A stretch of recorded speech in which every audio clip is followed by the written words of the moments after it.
এবার হৃদয়ের গভীর থেকে মনে মনে বলুন, আল্লাহ মহান, আল্লাহ মহান, আল্লাহ মহান, সর্ববিষয়ে সর্বশক্তিমান, তিনি একক ও অদ্বিতীয়, তিনি একমাত্র উপাস্য।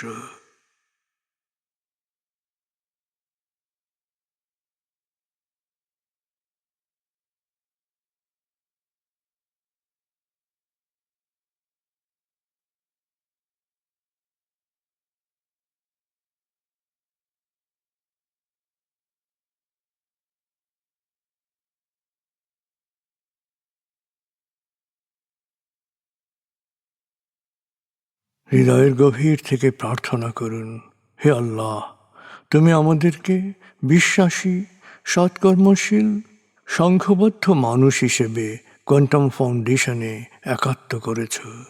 হে আল্লাহ, কোয়ান্টাম ফাউন্ডেশনকে এ যুগের আলোকবর্তিকা হিসেবে, সহস্রাব্দের বাতিঘর হিসেবে কবুল করো। কোয়ান্টাম ঘরে ঘরে, মেডিটেশন ঘরে ঘরে, এ অনুরণন সার্থক করো।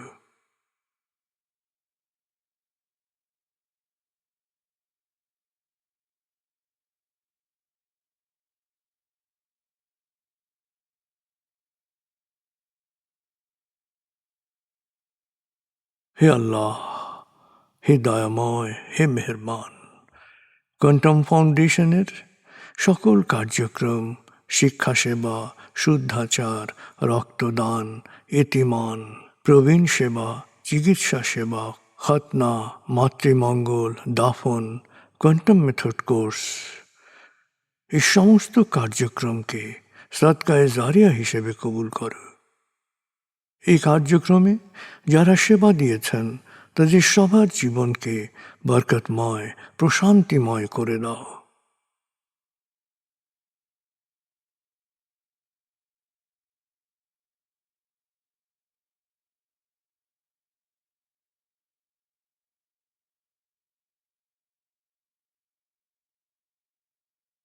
হে আল্লাহ, গত ৩০ বছর ধরে ফাউন্ডেশনের কাজগুলোকে গতিশীল রাখার জন্যে যারা নিয়মিত দান করেছেন, যারা এককালীন দান করেছেন, যারা জাকাত দিয়েছেন, যারা স্থাবর অস্থাবর সম্পত্তি দান করেছেন, তাদের সবার দানকে তুমি সৎ দান হিসেবে কবুল করো, সদকায়ে জারিয়া হিসেবে কবুল করো।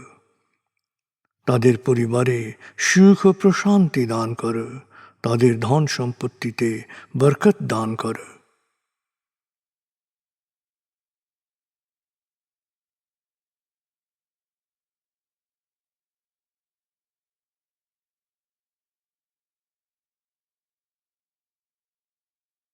এবার দেশের জন্য দোয়া করুন, হে আল্লাহ, দেশের প্রতিটি মানুষ যেন প্রজ্ঞাপূর্ণ সিদ্ধান্ত নিয়ে নিজের কাজ সবচেয়ে ভালোভাবে করতে পারে, সবাইকে সে তৌফিক দাও।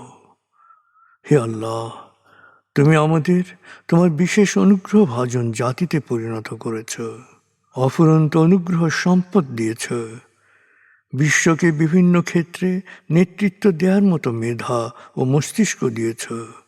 আমরা যেন ভালো মানুষ, ভালো দেশে রূপান্তরিত হতে পারি, আমাদের সেই তৌফিক দাও।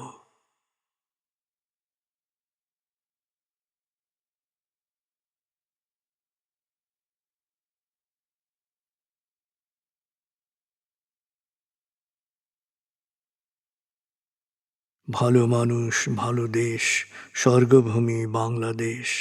ভালো মানুষ, ভালো দেশ, স্বর্গভূমি বাংলাদেশ। ভালো মানুষ, ভালো দেশ, স্বর্গভূমি বাংলাদেশ। দেশের জন্যে প্রার্থনা করুন।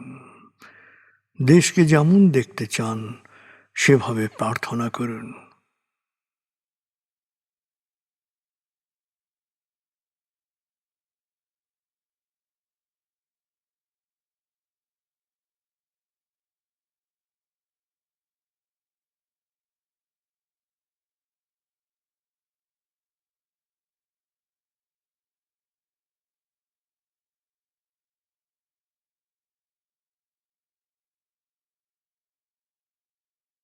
হে আল্লাহ,